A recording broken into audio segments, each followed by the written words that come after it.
on va passer à la philosophie portugaise. Alors ça, alors, on est dans le foot depuis longtemps. J'ai beaucoup de personnes autour de moi qui parlent de la philosophie portugaise, mais c'est vrai que quand je leur pose des questions sur la philosophie portugaise, bah, généralement, ils savent pas. Donc, ils aiment bien, mais ils ne comprennent pas. Donc, après, je sais pas s'il y a vraiment de réelles grosses différences. Mais là, je veux vraiment qu'on s'attarde sur la philosophie portugaise, parce que je sais que c'est quelque chose qui peut être intéressant. La première question que je vais te poser, c'est que, pour toi, c'est les principales caractéristiques de la philosophie portugaise. Les principales caractéristiques. C'est culturel. Culturel, c'est voilà. La culture. D'accord. Ça commence là. Et c'est le principal. On a la capacité de nous adapter et on a la capacité de trouver des solutions où les autres peut-être ne regardent pas tout de suite. D'accord, donc pour toi au Portugal, vous êtes vraiment, tu trouves que les autres pays, eux, ils ne regardent pas la culture du pays, quoi, et ça n'a rien à voir avec la culture du pays. Vous, au Portugal, non, c'est la culture des Portugais même. C'est vrai, je ne sais pas si c'est la culture des Portugais même. On est connu comme le bosseur. Tu vois, donc il faut bosser, il faut trouver des solutions, il faut regarder, tu ne regardes pas des problèmes. Oui, on parle, pourquoi que c'est comme ça, c'est comme ça, c'est comme ça.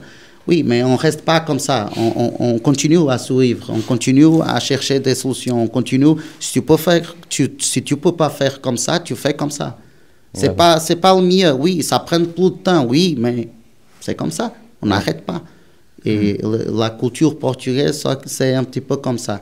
Et je pense que toute cette question de la mythologie, tout ça, de coach portugais, commence comme ça. Tu ne t'arrêtes pas face à un problème. C'est vrai que donc vous estimez que vous êtes plus bosseur que nous en France, dans la culture, qu'en France ou pas? Je sais pas. Je ne sais pas si c'est plus bosseur ou rigoureux, non. C'est une façon de... C'est la consistance, si tu veux. On travaille la résilience là. Pourquoi? Parce qu'on veut plus, toujours plus. On veut faire plus. Et on cherche des chemins sans moyens pour arriver là. Donc là, il faut que tu trouves de différentes solutions et tu tires le meilleur de chaque chose pour aller. Tu vois? Donc ça te donne une capacité de regarder des choses d'une façon Pour parler des formations, comment ça fonctionne les formations au Portugal, au niveau des diplômes? À Portugal, on a o FAC et o FAB, le niveau 1 et le niveau 2. Alors, au niveau des jeunes, dès les plus jeunes âges, au début, il y a quoi? C'est comme chez nous, on commence avec les initiateurs, les FF1, 2, 3. Non, mais je crois que c'est ça, c'est UFAC. Ah, d'accord, non, le premier c'est UFAC le premier, d'accord. Le premier niveau d'entraîneur, la licence d'entraîneur, c'est UFAC. D'accord, et là, on peut entraîner et après, tu as le UFAB. D'accord. Ça, c'est donné par les associations distritales de foot. D'accord, comme nous, le disent, d'accord. Ok. Après, tu as la licence UEFA, c'est de la fédération, et la licence UEFA Pro. Ce sont les 4. D'accord. Les 4 diplômes que tu as besoin. Après, on a une situation au Portugal qui est différente des autres pays, qui on a la double certification. D'accord. Okay? Pourquoi? Parce que le gouvernement, la politique, s'y a mis dedans le foot. Et là, tu as l'Institut de Déport et Juventude des jeunes et tout ça, qui s'y a mis dedans. Et ils obligent que tu aies une cellule d'entraîneur que tu as besoin de faire de recyclage, de formation continue pour rénover cette cellule. Alors, quelle est l'importance de la formation continue alors? C'est quoi le bénéfice de ça? Là, tu as la formation générale et tu as la formation spécifique. Tu as besoin de faire 5, je ne sais pas le numéro, mais ça va dire 5 heures de formation générale et 10 heures de formation spécifique. Quand on parle général, c'est toute la formation que tu donnes les crédits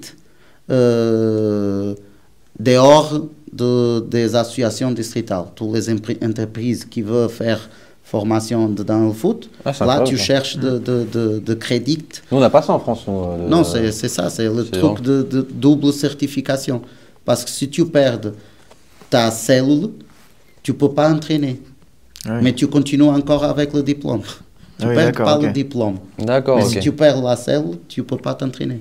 D'accord. Tu vois?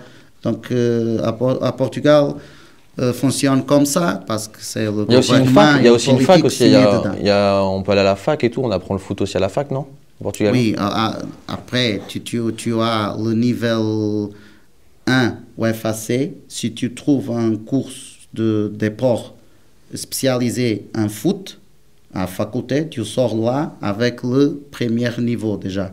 Donc là, on a eu des gros entraîneurs qui ont fait ça. Mourinho et tout vient de ça, non? Mourinho, il avait fait ça, non? Qui? Mourinho. Oui. Mourinho, il vient de... Oui. D'accord. C'est vrai que moi, quand je sortirai de la faculté, je sortirai avec le niveau 1 d'entraîneur. Donc, si j'ai bien compris, parce qu'après c'est compliqué, donc ça veut dire qu'il y a, il y a un cursus avec la fac, il y a les clubs et il y a des entreprises qui peuvent former, et les districts. Donc il y a plusieurs moyens de se former en fait. Oui. C'est pas comme nous en France qu'on a que par exemple la Ligue qui peut nous former en réalité. C'est si j'ai bien compris. Il y en a une, c'est en complément de tes diplômes. Alors ouais, donc d'accord, c'est okay. C'est un complément qui c'est obligé. Oui, obligatoire, bien sûr. Oui, voilà, c'est ça. Si tu n'as pas ça, ça coûte cher ou pas les formations au Portugal? Ou c'est gratuit ou je sais pas? On a une association nationale d'entraîneurs de foot à Portugal, que si tu fais partie de ça, toutes les formations qui sont données pour les associations de distrito, c'est gratuit. Mais la formation des entreprises privées et tout ça, non, ça paye. C'est d'accord. C'est vraiment un business, mais après, c'est vrai que ça travaille bien, parce qu'on voit quand même beaucoup de coachs portugais qui... Et après, il y a des entreprises aussi qui donnent des courses de niveau 1, niveau 2, mais pas UEFA. Donc tu trouves ta licence de ta cellule, mais tu ne trouves pas ton diplôme. D'accord. Okay. Et moi j'ai une question sur les diplômes. En Ligue 1, on voit des entraîneurs qui n'ont pas le diplôme professionnel, mais qui peuvent entraîner, qui prennent des petites amendes, entre guillemets. Est-ce qu'au Portugal, quelqu'un qui n'aurait pas l'UEFA Pro, il pourrait entraîner en première division ou pas du tout? Tu n'as pas le diplôme, ciao. Oui, ça dépend vraiment, ça dépend des clubs.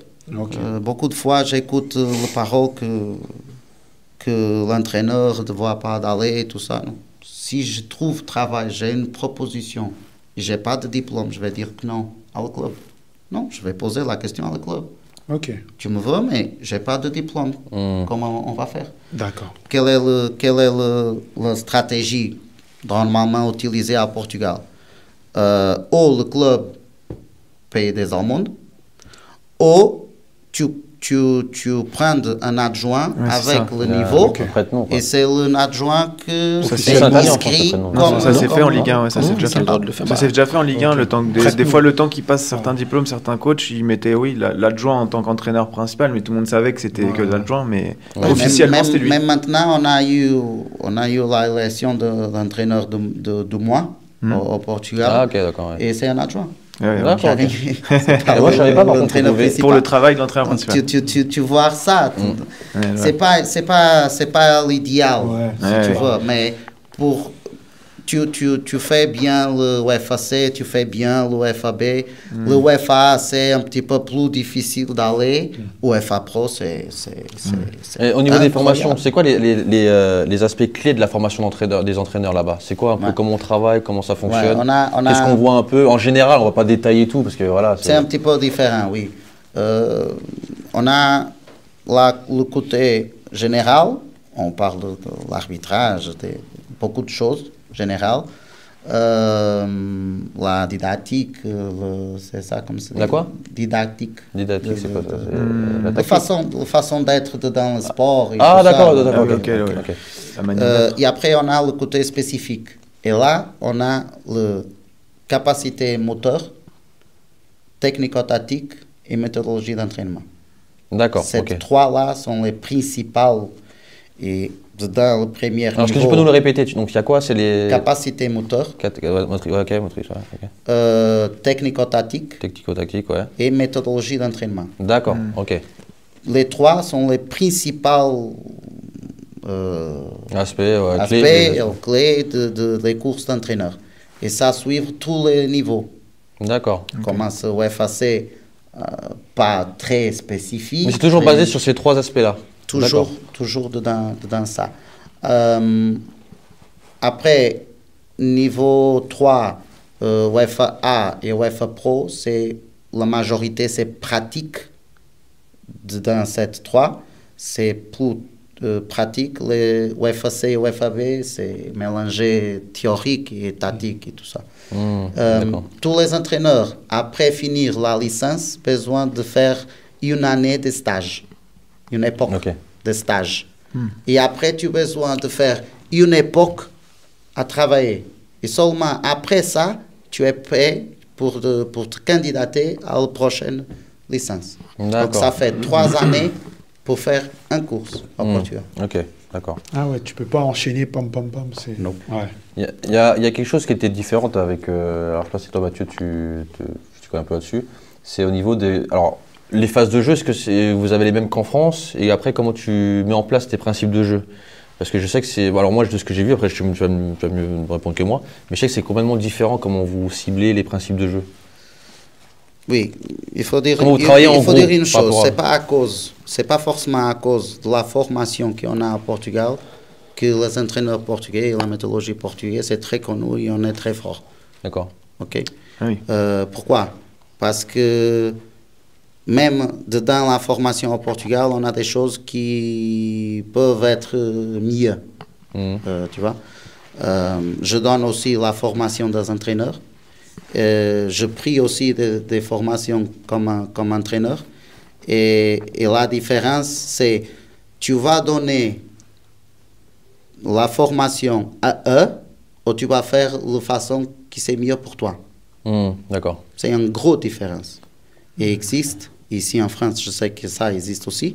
Et en Portugal, il existe aussi. C'est pour ça que je dis que ce n'est pas forcément à cause de la formation même que les entraîneurs portugais sont bons. D'accord, ok. C'est pour ça que je dis que le principal, c'est culturel. Parce que, par exemple, pour rester sur je sais que par exemple au Portugal, nous, on met directement les phases de jeu, c'est quand on a le ballon, quand on n'a pas le ballon.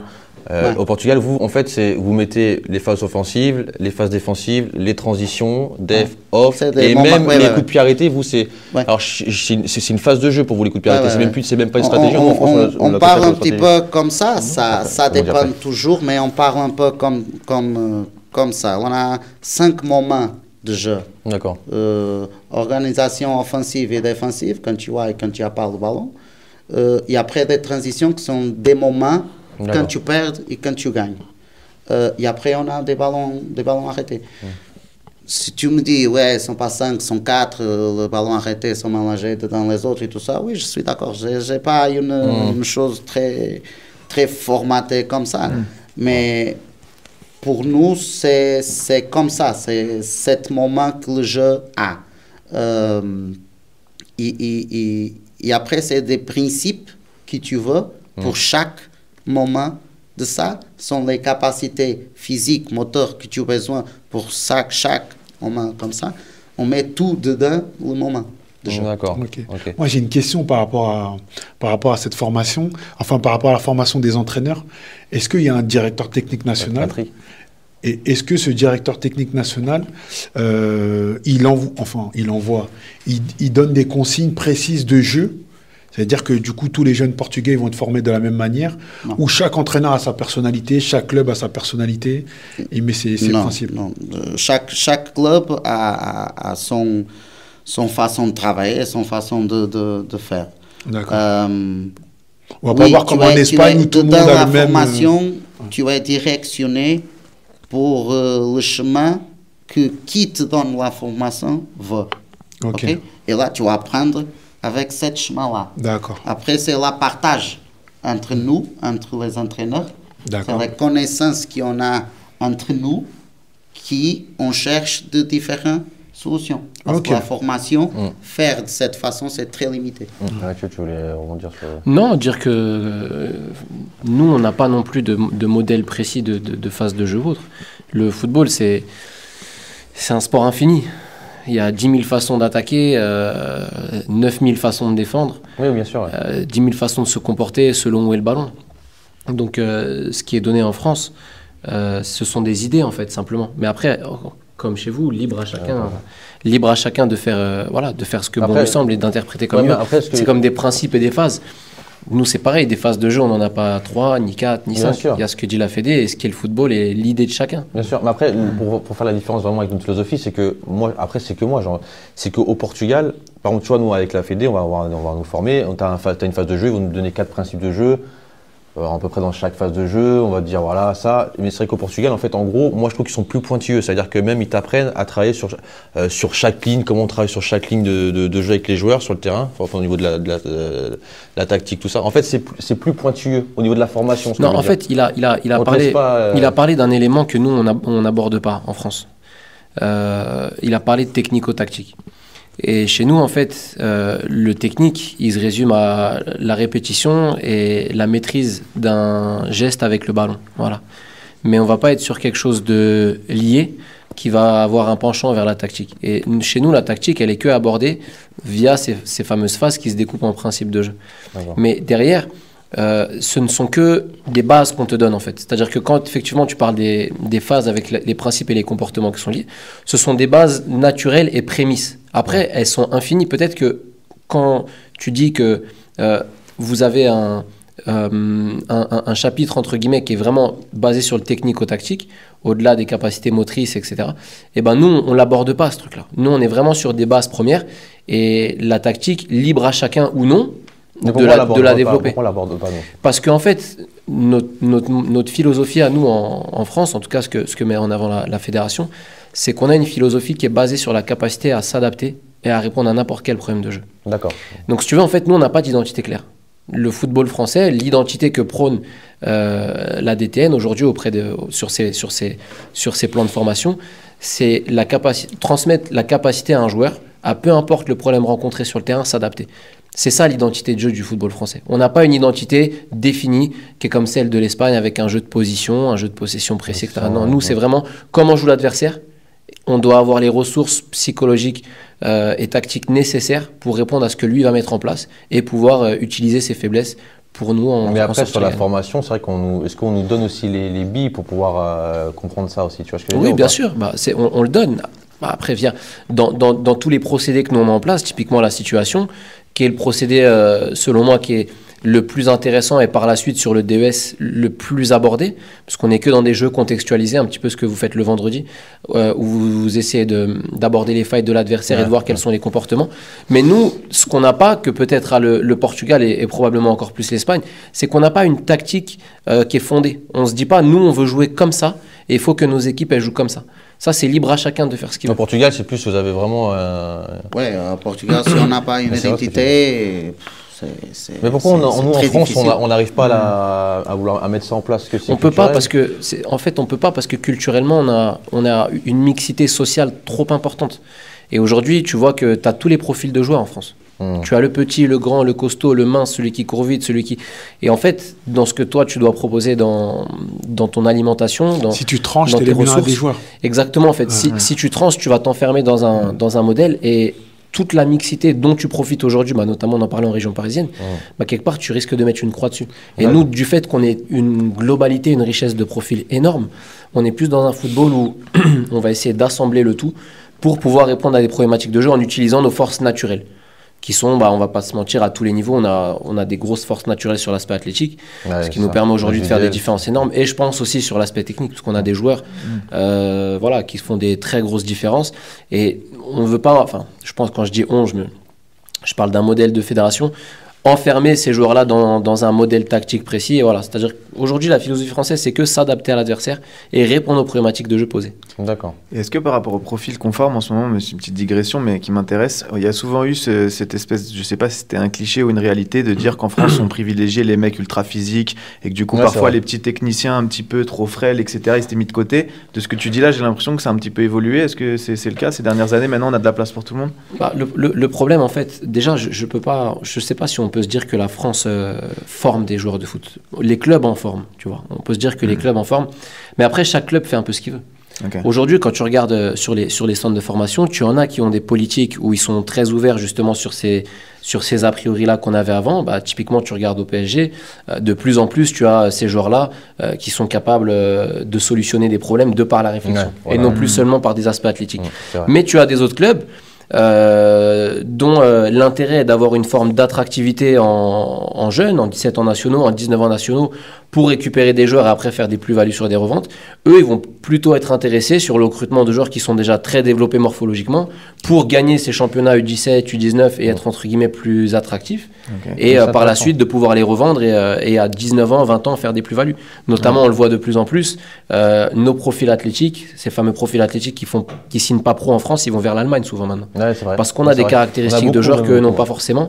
Et voilà, je pense pas qu'on puisse se dire que la France forme des joueurs de foot. Vraiment, à chaque club appartient son idée directrice de formation et ce qu'elle veut mettre en place. Maintenant, chez certains, effectivement, il y a des très belles choses. Je pense à Monaco qui met beaucoup de joueurs en avant, Lille de plus en plus, ou à une autre échelle, ce qu'on peut commencer à voir avec le PSG.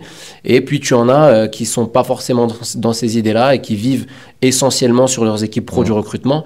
Après, est-ce que c'est bénéfique ou non? Je ne sais pas, c'est du long terme. Et au Portugal, comment les profils, c'est quoi qui recrutent en général au niveau des jeunes? Est-ce que c'est comme nous en France? Est-ce qu'il y a des profils plus recherchés que d'autres? Je sais pas. Plus recherchés que d'autres, au Portugal. Parmi les recruteurs? Non, le travail au Portugal, c'est comme je te dis, pour moi la question de méthodologie d'entraînement, c'est très important. Pourquoi? Chaque joueur a la dimension physique, tactique, technique et psychologique. Chaque. Et là, pour que tu trouves un joueur pour ton équipe, il faut que tu saches qu'est-ce que tu as besoin de plus. Donc, tu vas trouver des joueurs que tu peux donner plus de quelques dimensions de ça. Si tu cherches un joueur pour faire grandir 7 joueurs, tu sais où tu as besoin de travailler avec lui. Quand on parle de méthodologie d'entraînement, on a le plus connu pour tout le monde, que c'est la précision tactique. C'est plus connu pour tout le monde. Mais la méthodologie tactique, c'est pas ça. Ou c'est pas seulement ça. Il y a des autres méthodologies d'entraînement. Pour ser plus simple, il y a des méthodologies sans ballon et avec ballon. Jouable ou moins jouable. Okay? Et pas forcément tous les joueurs ont la capacité d'utiliser, ou qui nous utilisent en eux, cette méthodologie. Donc, qu'est-ce qu'on fait dans les courses? C'est donner d'une façon générale, ça, c'est toutes les méthodologies qui existent. Après, toi, dans ton contexte, tu vas utiliser laquelle que tu peux, avec des moyens que tu as, et laquelle que tu as besoin plus pour faire grandir tes joueurs. Parce que l'idée qui est prise synthétique, c'est la seule méthodologie, c'est pas forcément comme ça, et pas tout le monde peut donner des entraînements avec ça, et pas tous les joueurs peuvent répondre à ça, et tous les clubs peuvent répondre à ça. Même maintenant, je ne crois pas qu'il existe un entraîneur qui travaille seulement avec ça. Ça n'existe pas. Par exemple, ici, en France, il y a beaucoup le côté physique, le côté athlétique. C'est quelque chose qui c'est très, très, très installé, très ancré. Et j'ai vu ça avant, quand j'étais ici à Créteil. Des joueurs ont des capacités moteurs, physiques très, très, très, très fortes. Après, il faut savoir comment je peux utiliser ça d'une façon très efficace. Au Portugal, vous n'avez pas ça. Vous n'avez pas ces joueurs-là, ces profils de joueurs-là. On est plus technique, on est plus... C'est pour ça que nous, on ne s'enferme pas dans une méthodologie en France, parce qu'on a une richesse tellement importante que tu n'as pas la nécessité de le faire. Au-delà du Portugal, moi, il y a un autre pays qui me vient en tête, c'est la Croatie. On parle d'un pays qui a à peine 5 millions d'habitants. Et eux, si tu veux, ils sont obligés de mettre une méthodologie et limite de l'imposer, parce qu'ils n'ont pas ces profils de joueurs que nous on a ici. Ils n'ont pas de richesse. Par contre, tu regardes le Dynamo Zagreb jouer, je vous invite cet après-midi, ils jouent, regardez, mais c'est affolant. Ce sont des vrais footballeurs. vois. Et nous, on n'a pas besoin de ça parce que tu as de tout. Et les clubs, aujourd'hui, on parlait des clubs, ils ont juste à faire leur marché. C'est-à-dire qu'on est le plus gros vivier mondial en Ile-de-France. Ils viennent, tiens, moi, il me faut ça, moi, il me faut ça, moi, il me faut ça. Et après, c'est comme un produit qu'ils récupèrent, qu'ils façonnent à leur façon. Et à l'arrivée, soit ça fonctionne, tant mieux, ça passe l'échelle professionnelle, soit ça ne fonctionne pas. La question là, c'est le jeu. Le jeu, Le jeu. Après, je pense que ce qu'on est en plus, les Portugais, c'est ça. Tu peux avoir des capacités, comme tu as dit, de plusieurs capacités, de plusieurs de profils et tout ça. Mais après, le jeu, c'est désorganisé partout. Pourquoi? Parce que ils arrivent avec cette façon, cette profil, mais après, il faut avoir une ordre dedans, le jeu. Et là vient au-dessous des capacités physiques. Tu vois? Non, mais c'est clair. Mais le problème, c'est que tu parles de jeu. Nous, c'est une question éternelle en France. Je pense que tu le sais maintenant. Est-ce que ça intéresse les clubs de jouer? Ou est-ce que gagner finalement n'est pas plus important pour eux? Et c'est le fameux débat qu'on a à chaque fois. Et je pense que les deux cohabitent, mais beaucoup privilégient l'un ou l'autre, plus souvent le résultat, et peu importe le jeu. Mais c'est valable pour l'équipe de France d'ailleurs. L'équipe de France, on la critique tout le temps alors qu'elle gagne beaucoup. Oui, tu peux avoir le 2. En fait, tu peux avoir les deux. Mais tu sais, avoir le jeu. Avoir le 2, bien sûr. On a le 2 au Portugal, on a le 2. Mais parce que vous travaillez beaucoup. Et ici, est-ce que tout le monde travaille? Mais il faut se poser. Oui, il faut. Écoute, je suis d'accord avec toi. Mais c'est bien que tu aies ton avis là-dessus. On parle avant des moyens et tout ça, des choses. Par exemple, le GPS, le data quantitatif, tu vois. Quand tu n'as pas une ordre, c'est plus facile que tu cherches des résultats, d'efficace des choses dans la quantité. Parce que tu peux mettre ton doigt au numéro. Ouais, je fais 7 km, je fais ça à cette intensité. Si tu as une ordre, si tu as une façon de jouer, si tu as une identité et tu mets tout le monde dedans ça, avec son propre caractéristique, son propre profil, tu as besoin d'avoir des data qualitatifs. Okay. Et là, c'est plus subjectif. Et là, tu as besoin de l'expérience, tu as besoin de la qualité de l'entraîneur. Donc en fait, dans ce que dit Mathieu, est-ce que toi, tu n'arrives pas à comprendre pourquoi on n'arrive pas à faire ça en France? Non, mais non, tu sais, parce que c'est une question de travail. C'est que tu as les gens qui sont passionnés, comme tu l'es, comme je pense on l'est, et qui vraiment le prennent comme un travail. Et puis tu en as, voilà, c'est un passe-temps, quoi, une activité. Ouais, mais même quand je l'essaie ici, j'ai toujours une idée. Il a un gros marge de progression pour le foot français. Il a un gros marge. C'est juste conduire les choses pour une ordre, organiser les choses, organiser le jeu.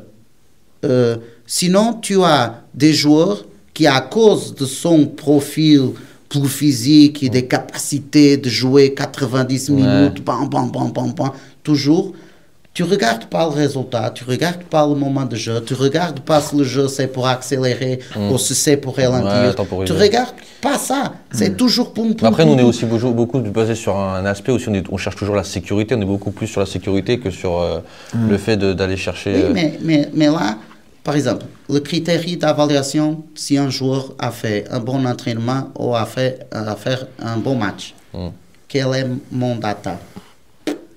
Ça ne me dit rien. Ça ne me dit rien. C'est comment on joue, qu'est-ce qu'ils ont besoin sur le data, qu'est-ce qu'ils ont besoin de toi à ton poste comme max et comme minimum. Là, tu as la référence. Là, tu as le data propre, spécifique. Tu vois? Beaucoup de fois, je dis à les joueurs, surtout par exemple à milieu de terrain, arrête. Pas besoin de tout le temps à courir. Non, reste. Tu cours pour rien des fois, en gros. Ouais, c'est vrai. Tu vois? Il y a des stats qui sont trompeuses. Pour le data, si tu regardes pas le data d'une façon spécifique, avec le critère, Tu vas dire, je suis d'accord avec cette remarque, même notamment très moins.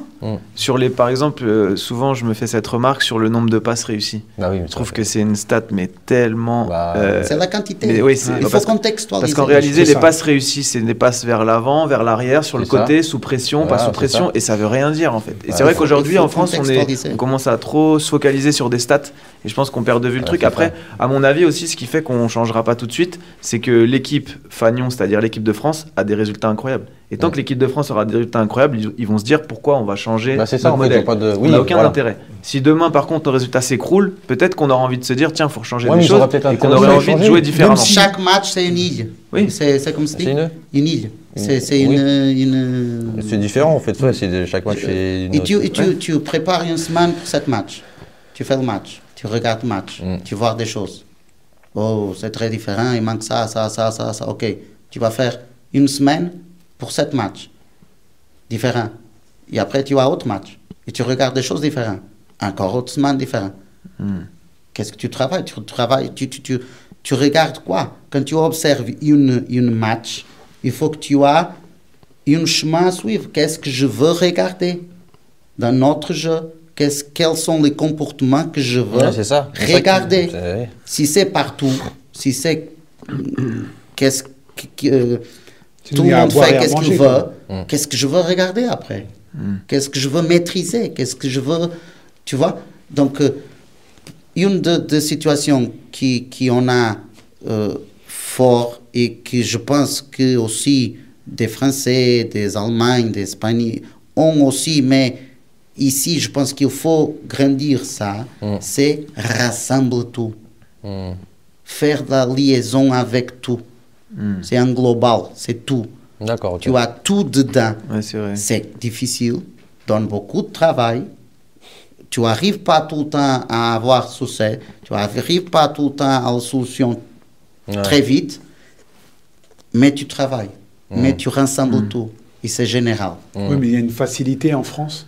Et je pense que moi, en plus du résultat de l'équipe de France, il y a aussi une facilité à prendre un joueur et le vendre facilement à gauche, à droite. Oui, après, on a trouvé. Donc, pourquoi on irait se prendre la tête à aller travailler alors que chaque année, 2-3 joueurs qui ne vont pas réussir au Paris Saint-Germain, je ne sais pas où, on va réussir à les vendre en Allemagne. Ouais, ça, donc, l'objectif d'un club français, c'est de vendre. On a un tel réservoir de profils, comme disait Mathieu, différents, qui pourraient s'adapter à d'autres schémas que les nôtres et tout. Donc, on ne va même pas se prendre la tête. On se dit, nous, on forme, on sait qu'on aura une équipe nationale ultra compétitive, parce que même si le jeu n'est pas terrible, et on est tous d'accord pour dire que l'équipe de France, on se régale rarement devant le contenu des matchs, mais force est de constater qu'ils gagnent.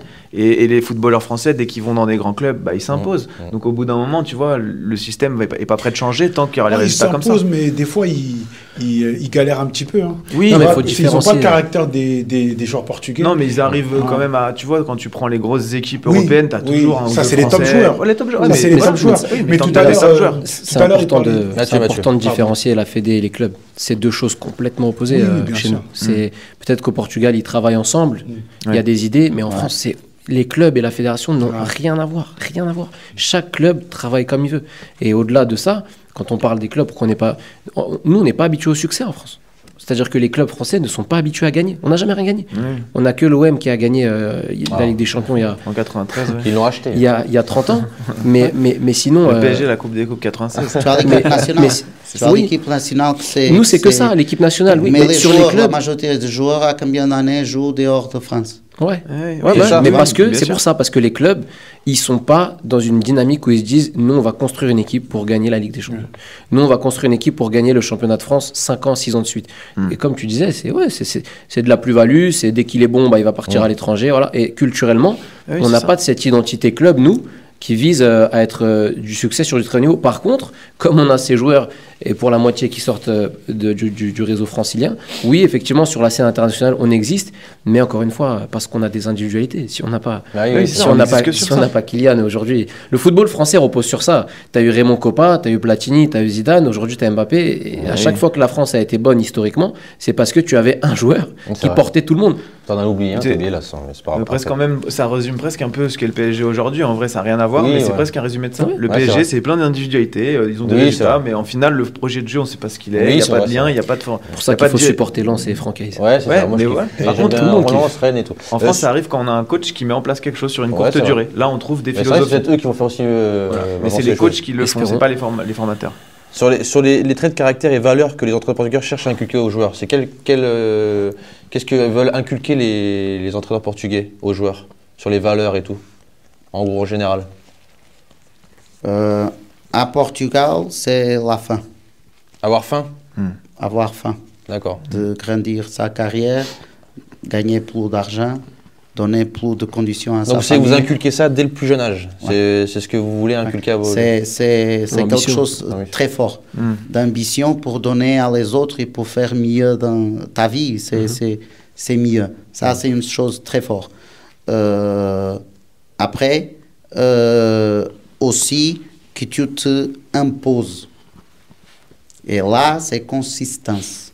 D'accord. Pour moi, je ne cherche pas des joueurs, ou je ne perds pas beaucoup de temps des joueurs qui chaque fois font quelque chose de bon. Ok? Je veux des joueurs qui ont consistance. Tu fais bien, il faut faire encore. Il faut encore mieux. Il faut toujours avoir... Ça te donne une façon d'être, une façon de vivre que, par exemple, je dis beaucoup de fois, gagner, ce n'est pas une ambition. C'est une façon d'être. C'est une façon de vivre. Donc, c'est une chose à chaque jour. Consistamment, tu gagnes. Donc, c'est un petit peu ça, c'est la mentalité qu'on veut. Mais nous, enfin, on connaît tous des joueurs d'origine portugaise en région parisienne. Et effectivement, moi, je suis tout à fait d'accord avec ce que vous dites. Ils ont cet état d'esprit, cette détermination. Je ne dis pas que les autres, ils l'ont pas. Mais là, on parle des Portugais. Et franchement, ils sont là. Ils sont au combat, ils sont à la bataille. Pourquoi ils sont là. Il y a une détermination. Avec le cœur. Voilà, il y a peut-être moins de confort que peut-être d'autres pays, mais en tout cas... c'est le cœur. On le voit chez Bruno Fernandes, par exemple. Avec le cœur, il n'y a pas de quantité. Il y a quoi? Qualité. Qualité de sentiment dans le cœur. Il n'y a pas quantité. Si tu cherches seulement la quantité, si tu mets des objectifs très hauts avec des numéros et tout ça, tu ne peux pas arriver. Et on le voit même en équipe du Portugal, il y a toujours eu des grands guerriers, style des Pépé, tu vois, des mecs avec des grosses personnalités, quoi. Il y en a toujours au Portugal. Par exemple, tu ne peux pas finir un entraînement et poser la question, comment l'entraînement a été? Mais j'attends pour la data ou j'attends pour... Tu ne peux pas avoir ça. Si tu sors d'entraînement, si tu sors d'un match, tu sors avec une idée, un état d'esprit. Tu sais ce qui se passe, tu analyses, tu regardes, tu sens les choses. Si tu attends tout le temps pour la quantité, tu sens rien. Tu vas programmer les choses en fonction d'une data. Et en plus, si cette data c'est décontextualisée, qu'est-ce que tu travailles? Qu'est-ce que tu fais? Et au niveau de l'école de foot, comment vous abordez la formation au niveau de l'école de foot? Alors, je ne sais pas si tu n'as jamais coaché en école de foot en réalité. Oui, je suis un petit peu loin de cette réalité. Mais j'ai une amie de moi qui a un laboratoire en Portugal. C'est comme une école de foot, une académie, qui c'est l'entraînement cognitif. Cognitif, avec des lumières. Ah, d'accord, ok. Ok, d'accord. Donc, qu'est-ce qu'on a en Portugal? On a cette façon d'école ouverte où des jeunes jouent. C'est le principal, c'est jouer, faire des erreurs et jouer encore, changer de position, chercher tout le temps de solutions techniques pour trouver. Coupez pas si tu fais des dribbles et tout ça, coupez pas, laisse-lui. Ah, mais il perd la balle. Non, laisse-lui, c'est pas grave. Dans l'école de foot, c'est un petit peu comme ça, parce qu'après, tu arrives à l'entraînement et tu poses la question, où sont les 10? C'est pareil. Tu vois pas plus. Ou joue pas, ou sur le côté, excentré. Excentré, non. Sur le côté, c'est bon. Excentré. Donc, excentré sur le terrain ou à côté du terrain? Non, c'est excentré sur le terrain. Sur le terrain. Même dehors, le terrain, je sais pas. Mais excentré, c'est tellement... Mais après, tu as les écoles de foot de technique individuelle. Travail de technique. Spécifique. Là, tu travailles un petit peu comme Corvair Coaching. D'accord, je ne sais pas si vous connaissez. C'est le travail technique même. Tu répètes chaque exercice et tout ça. Je ne suis pas forcément d'accord avec ça parce que je suis toujours... Moi, je suis d'accord. Quelque chose il faut contextualiser. D'accord, ouais. Il faut contextualiser. Je suis d'accord que tu as quelqu'un... que la technique réponde au jeu. Pour moi, comme coach, je veux quelqu'un dans mon staff qui a cette capacité de travailler individuellement les jours. D'accord. Tu vois, mais contextualiser. Et après, tu as cette façon de travail, c'est nouveau, de travail cognitif avec des lumières, des réactions. C'est de plus en plus, d'être le travail cognitif et tout. Sur les prises, ça favorise quoi, les prises d'informations, tout ça, non? Oui, ouais, mais après, écoute, chacun fait ce qu'il veut avec. Et oui, voilà. Oui, c'est vrai. Il faut savoir l'utiliser. Oui, bien sûr. Il faut savoir l'utiliser. On a 2 lieux au Portugal, ça s'est mis en place. Mais pourquoi tu n'es pas d'accord? Benfica, dans le club. Et après, cet ami que j'ai, dehors du club. Et ça commence, c'est quelque chose de nouveau. Donc là, avec des gardiens et avec des joueurs de terrain, avec les jeunes, par exemple, une des consignes qui travaille avec les jeunes dit plus, lève ta tête, regarde le jeu. Bon, après, là, avec les lumières, il faut que tu ailles toujours comme ça parce que tu as besoin de regarder avec le ballon. Ça, c'est un débat, ça aussi. Parce que là, on est dans les... on avait ramené, je me rappelle, Adriano Tancredi qui travaille en Belgique. Et c'est vrai que chacun, ça s'appelle les préférences motrices. En fait, chacun a sa manière de faire. Et c'est vrai que là, indirectement, on force des gamins à dire, voilà, pour voir le jeu, il faut lever la tête. Mais il y a des gamins qui, sans lever la tête, ils voient quand même le jeu. En fait, ce qui est dommage, c'est que des fois, on force les choses. Mais moi, ce qui m'intéresse, c'est pourquoi, en fait, tu es contre le spécifique technique. Je suis contre le spécifique technique décontextualisé. Mais quelqu'un à faire un travail de slalom et après de dribble et après tir, ça donne ça donne c'est par rapport à ce que tu attends de lui sur le terrain en fait quoi. Oui, il a raison, ça n'a aucun rapport avec le jeu donc alors moi c'est un engagement que moi je dis pas pour moi au contraire je suis pour. Alors ça dépend, parce que faire une séance que sur ça, basée sur ça, je trouve ça débile, parce qu'il faut que le jeune prenne du plaisir. Mais est-ce que vous ne pensez pas que si on travaillerait beaucoup plus d'aspects techniques avec le gamin, en fait, après, il pourrait plus facilement être plus créatif dans le jeu? Parce que c'est vrai que vous préférez... Si tu fais pas le transfert pour le jeu, il ne peut pas. Il va rester tout le temps comme quelqu'un dans le cirque à faire des choses. Pourquoi il doit faire ça, en fait.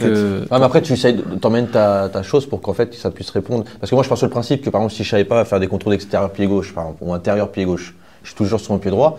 Dans le jeu, au bout d'un moment, il va peut-être m'arriver une situation dans le jeu qu'au contraire, si j'aurais eu la capacité de faire mon extérieur pied gauche ou mon contre pied mais dans ce cas-là, j'aurais plus fluidifié. Il faut qu'on t'apprenne à le faire dans un contexte de jeu. La question c'est... Voilà, c'est pour ça la question c'est, oui, c'est ce qu'il dit, je pense. Tu reçois le ballon avec la part intérieure, la part extérieure, tu fais ça, tu fais ça. Ok, ça marche. Il fait ça 50 fois. Très bien. Il domine l'aspect technique à faire ça, vraiment. Après, tu mets lui dedans un match, il n'arrive pas à faire. Mais c'est ce que je te dis, c'est qu'en fait, il faut apprendre ces choses-là dans un contexte de match et de mouvement. La meilleure façon, qu'il y ait des gens autour. Pourquoi est-ce qu'on dit qu'en Ile-de-France, il y a les joueurs les plus techniques qui sortent? Parce que depuis petit, ça joue sur des terrains réduits. Ouais, c'est ça foot à 3, foot à 4, foot à 5. Tu touches le ballon, il vient d'un côté, il vient d'un sens, il vient à telle hauteur, il vient plus vite. L'adversaire, il vient du côté droit, du côté gauche. Et tu dois tout le temps t'adapter. Et c'est là où tu travailles. Quand tu regardes en France nos joueurs qu'on dit, parce qu'on dit techniques, c'est vrai qu'ils sont techniques. Après, c'est beaucoup basé sur la truc athlétique. Mais moi, je suis désolé, je vois plus de joueurs qui me font rêver techniquement aujourd'hui. Parce qu'on les a bridés. On leur a demandé d'arrêter. Les milieux de terrain, notamment. Attention, là, 2 choses différentes. Technique des éléments basiques de jeu, ça, c'est une chose. L'autre chose, c'est la créativité. Voilà, c'est technique, ça. créativité. Mais comment tu nourris cette créativité? Ce sont 2 choses différentes. Cette situation, si tu prends, moi, c'est mon avis. Bien sûr. Chaque fois que je prends un joueur comme ça dans une équipe, touche pas lui, laisse-lui. Comment se dit en français, c'est quelque chose de précieux. Oui, voilà, d'accord. Tu vois? Laisse-lui. Tu lui laisses la liberté, lui. Laisse-lui. Parce que tu commences à toucher beaucoup, tu commences à tirer des choses. Ça, la créativité, quand je regarde un joueur comme ça, mais pour qu'il puisse... malheureusement, c'est pour qu'il puisse créer, il faut qu'au contraire, il a aussi un magazine et qu'il apprenne beaucoup. Moi, je Laisse pense, après, lui, je sais pas. Non, mais ici, il joue, et quand il joue, tu ramènes ton équipe pour donner à lui l'espace qu'il a besoin pour faire son foot. Oui, aussi, c'est vrai. Non, il faut le laisser. Il faut le laisser, comme tu dis. Et là, s'il y a des coachs qui nous écoutent, le message que nous, en tant que formateurs, on transmet aux coachs, c'est le joueur qui a le ballon, interdisez qui que ce soit, tu vois, de lui parler. Qui que ce soit, interdisez-lui de lui parler, pour que lui puisse avoir sa propre prise de décision, son propre choix, qu'il l'exécute. Il se trompe, c'est pas grave. Alors ça, je suis d'accord avec toi, Mathieu. Mais pour qu'il prenne une décision et qu'il puisse avoir un maximum de choses dans sa tête pour pouvoir exécuter sa décision. Il faut qu'il voit aussi des choses sur l'analytique basées... Mais non, ça c'est les jeux, répéter les jeux. Comme je disais tout à l'heure, les fameux jeux du vendredi où on les met dans des situations concrètes. Ouais. On les met dans des situations concrètes avec 2-3 problèmes à régler. C'est à force de faire ce genre de jeu. Bon, au départ, on va partir en supériorité numérique, c'est n'importe quoi. 2 joueurs offensifs et un défenseur. Ouais. Et au fur et à mesure, on va rajouter des défenseurs. Mais c'est là que les joueurs ils vont commencer à... Moi, je suis d'accord avec toi. Après, faire attention aussi, parce que vous allez voir aussi que beaucoup de joueurs qui sont limités, et bien directement, même dans vos séances, en jeu, vous allez voir, moi je veux dire tout ça, vous faites une conservation de balles, vos joueurs qui sont limités techniquement, ou même dans la compréhension de jeu, vous allez voir qu'ils vont toujours se mettre plus sur les côtés. Je te vais donner un exemple.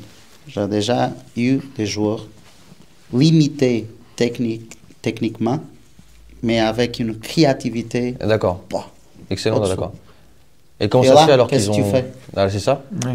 Alors c'est quoi la problème? Alors qu'est-ce qui s'est passé? Là, c'est très bien. C'est-à-dire qu'ils ont la créativité, mais ils n'ont pas. Ils ont la créativité.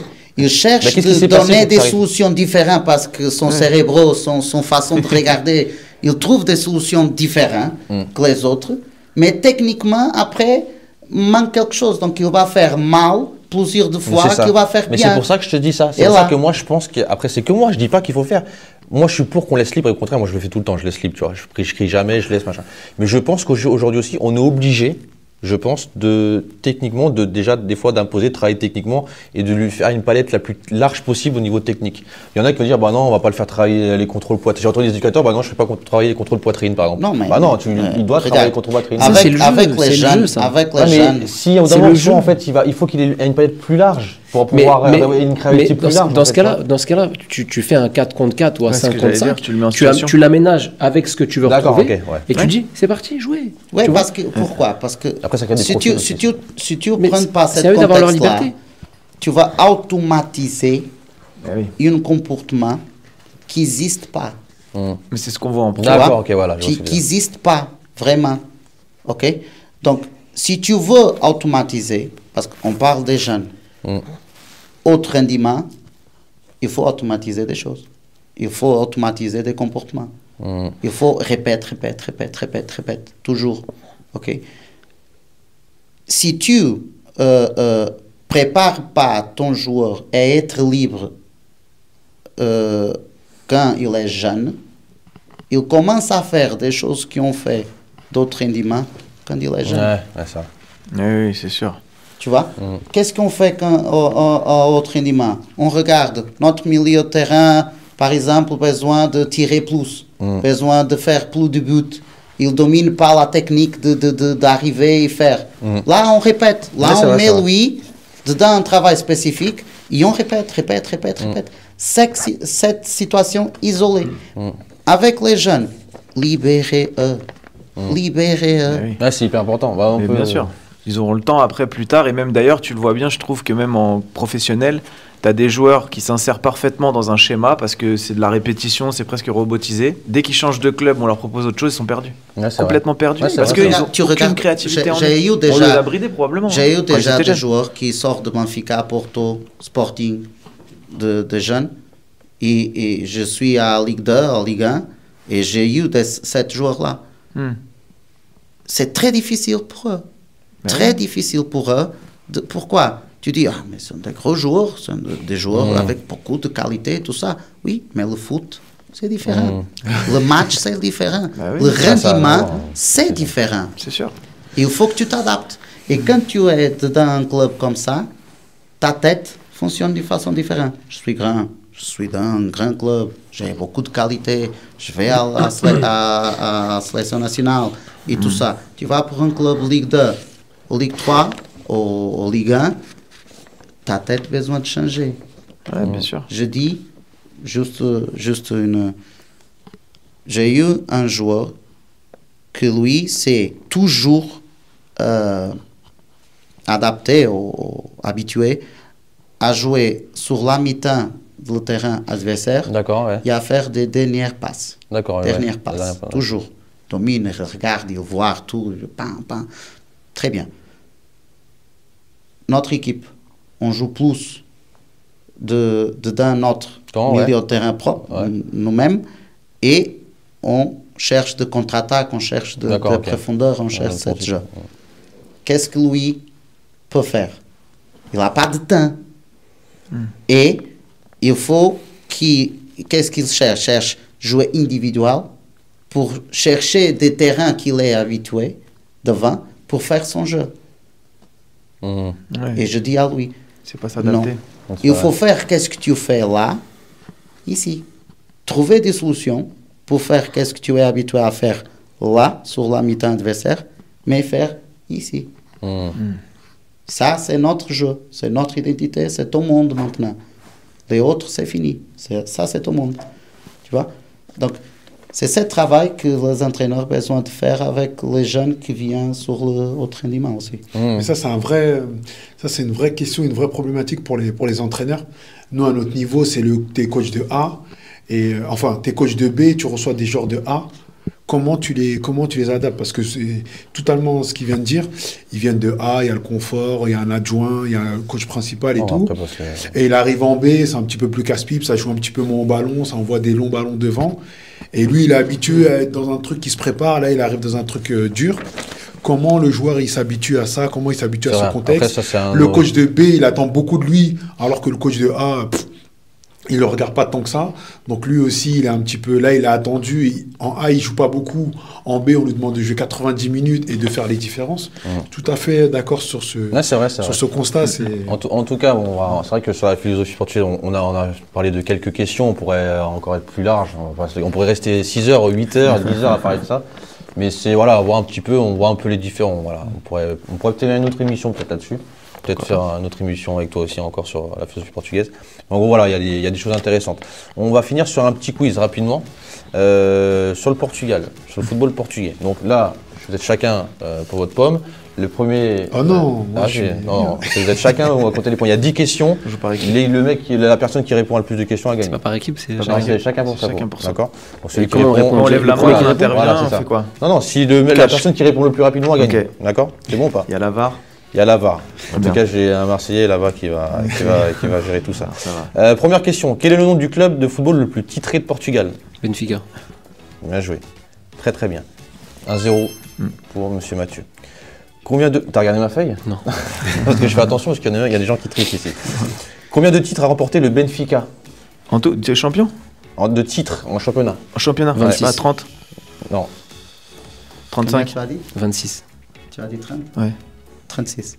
Non. Vous pouvez en dire plusieurs. 35. Non. 31. 42. Non. 28. 45. 27. 46. On va s'arrêter là. Le truc avec 50. Non. Non. C'est entre 30 et 40. 35. Non. 37. 37. Bien joué. 2-0 Mathieu. Au hasard pur. 37.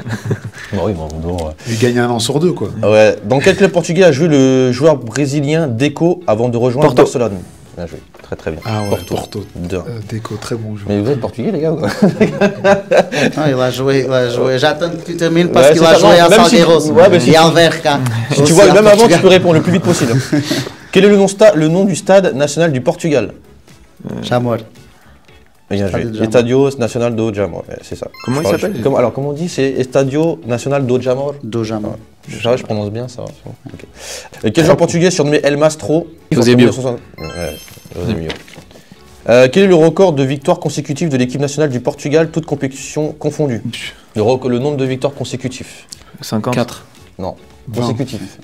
Ah, victoire consécutive. Ouais. Toutes compétitions confondues. Ouais. 25. Même match amical. 30. Non, c'est bon. 18. 20. Non. 14. Non. 13. Non. 15. Non. 17. Moins. 10. 9. J'ai l'impression de faire un autre jeu. 7, 10. 6. 10. Non, 9, plus. 11, 12. 12. Voilà, 12, très bien. 12 victoires entre le 10 juin 2018 et le 9 septembre 2019. C'est pas énorme. 12 victoires d'affilée, ouais. Quelle équipe portugaise a remporté la Ligue Europa en 2011 ? La Ligue Europa en 2011. Porto, voilà. Ah oui, c'est facile. Porto. C'est bien, ouais. Vous connaissez, hein. Quel est le nom de l'entraîneur de l'équipe nationale du Portugal ? Roberto Martinez. Ah, très bien. Il a été Là, récemment, après Fernando Santos. C'est ça, j'ai vu. Ouais, je crois que c'était Roberto Santos, moi, là, encore. Bah, il est parti après la Coupe du Monde. D'accord. Ils l'ont nommé en janvier. Je crois qu'il est pour l'instant sans poste. Ouais, je sais pas. Roberto. L'ancien. Fernando Santos, je crois qu'il a pas de poste, si. Hein ? Pologne. Il va aller en Pologne. Ah, il a pris la Pologne, t'as raison. Oui, il a pris la Pologne, ouais, exact. Okay. Ah, t'as vu, ça a une info RMC là pour Non, on savait. On savait. T'as raison, on savait. Ça m'était sorti de l'esprit. Quel joueur portugais a remporté la Coupe du Monde des moins de 20 ans en 2019 avec l'équipe nationale ? Joao Félix. Ouais, bien. C'est incroyable. Je l'avais. Victoire de Mathieu. Je pense. Combien de points, Mathieu ? 5. Je sais pas, 2-3, non. 2-3, 1 et 2. Et 2. Voilà, victoire de Mathieu. En tout cas, c'est juste pour finir sur un petit jeu. Merci Eduardo d'avoir accepté l'invitation. J'espère que ça t'a plu. Merci beaucoup. C'était un plaisir. J'espère que tu reviendras. Et j'espère qu'on pourra peut-être passer à Créteil, faire un petit tour, voir comment tu t'entraînes, tout ça. On sait jamais si on peut passer. En tout cas, je suis très content de t'avoir reçu. Et c'était super enrichissant. Merci à tous, merci à toi. Merci beaucoup. Toujours à faveur de la partage. Ouais, c'est ça que j'ai bien aimé. C'est ça que j'ai bien aimé. C'est juste pour finir, ce que j'ai bien chez lui, c'est que à la base, moi, on se connaît pas du tout. Et moi, ça fait déjà peut-être il y a 2 ans que je l'ai démarché. Parce qu'en fait, comme je disais, j'ai toujours du mal un peu à apprendre des choses ici, à parler avec des gens. Et je t'avais envoyé un message et tu fais partie des seules personnes qui m'avaient répondu et qui m'a dit, bah écoute, il me connaissait pas, bah écoute, on fait un visio, viens, on va travailler ça et tout. Et c'est moi après qui n'a pas eu trop le temps. Mais là, tu vois, à chaque fois, il est dans l'apprentissage, dans le dialogue. Et ça, c'est très bien. Et c'est rare d'avoir des gens comme toi qui le font. Donc merci à toi. Et puis, en tout cas, j'espère que ça vous a plu. Et puis, on se retrouve pour une prochaine émission. Ciao, ciao. Merci.